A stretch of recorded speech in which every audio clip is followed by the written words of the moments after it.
Simple റെസിപ്പീസിൻ്റെ സീരീസിൽ ഇന്ന് ചെറുപയർ കറിയാണ് ചെയ്യാൻ പോകുന്നത്. വളരെ എളുപ്പത്തിൽ തയ്യാറാക്കാൻ പറ്റുന്ന ഒരു ചെറുപയർ കറിയാണ്. അസ്സലാമു അലൈക്കും everyone, welcome back to my channel.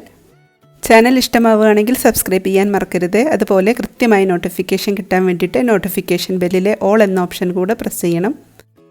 ചെറുപയർ കറി വെക്കാൻ വേണ്ടിയിട്ട് 1 കപ്പ് ചെറുപയറാണ് ഞാൻ എടുത്തിട്ടുള്ളത്. ഇത് കുതിർത്തി വെക്കേണ്ട ആവശ്യമൊന്നുമില്ല. നന്നായിട്ട് കഴുകി വൃത്തിയാക്കി കുക്കറിലേക്ക് ഇട്ടെടുത്ത് ആവശ്യത്തിന് വെള്ളം ഒഴിച്ചെടുക്കാം. ഇതിലേക്ക് 2 വലിയ സവാള ഞാൻ മുറിച്ചിടുന്നുണ്ട്. സവാളയും വഴറ്റേണ്ട ആവശ്യമൊന്നുമില്ല. ഇനി ഒരു 5 പച്ചമുളകും കൂടെ ഇട്ടെടുക്കുന്നുണ്ട്. നിങ്ങളുടെ എരിവിനനുസരിച്ച് കൂട്ടുകയോ കുറയ്ക്കുകയോ ഒക്കെ ചെയ്യാം. പിന്നെ ഒരു പിടി കറിവേപ്പില ചേർത്ത് കൊടുക്കുന്നുണ്ട്. ആവശ്യമായ ഉപ്പും 1/4 ടീസ്പൂൺ മഞ്ഞൾപ്പൊടിയും കൂടെ ചേർത്ത് കൊടുക്കുന്നുണ്ട്. പിന്നെ ഒരു തക്കാളി കൂടെ ചേർത്ത് കൊടുക്കുന്നുണ്ട്.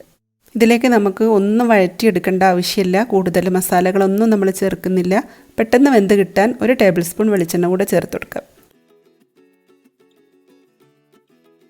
ഇനി ആദ്യത്തെ വിസിൽ ഹൈ ഫ്ലെയിമിലും പിന്നീടുള്ള 2 വിസിൽ ഏറ്റവും ലോ ഫ്ലെയിമിലും ആക്കിയിട്ട് ചെറുപയർ വേവിച്ചെടുക്കാം.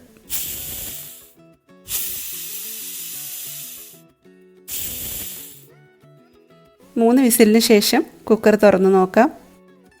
നന്നായിട്ട് വെന്ത് ഉടഞ്ഞു വന്നിട്ടുണ്ട്. ഇനി നമുക്കിതൊന്ന് താളിച്ചെടുക്കാം. അതിന് വേണ്ടിയിട്ട് ഒരു 2-3 ടേബിൾ സ്പൂൺ വെളിച്ചെണ്ണ ഒഴിക്കാം. ഇതിലേക്ക് കടുക് ഇട്ടുകൊടുക്കാം. കറിവേപ്പില കൂടെ ചേർത്ത് കൊടുക്കാം.